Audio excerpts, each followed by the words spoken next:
Guys, panoorin natin to.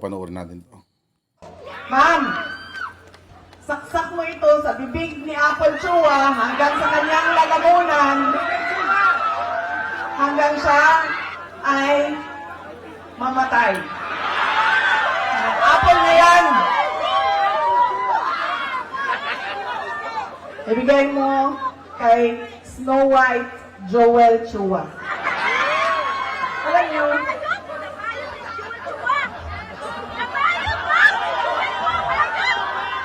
di ba si Snow White kumain ng apple, tapos nabilaukan.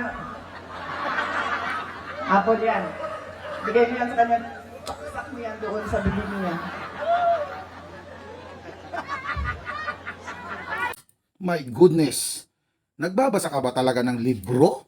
Yung mga librong pambata? Ha? Sara Duterte? Halatang hindi ka nagbabasi.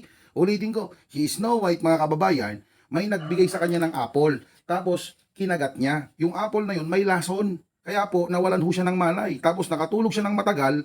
Tapos, hanggang dumating yung kanyang prinsipe at hinalikan po siya sa labi. Then, nabuhay.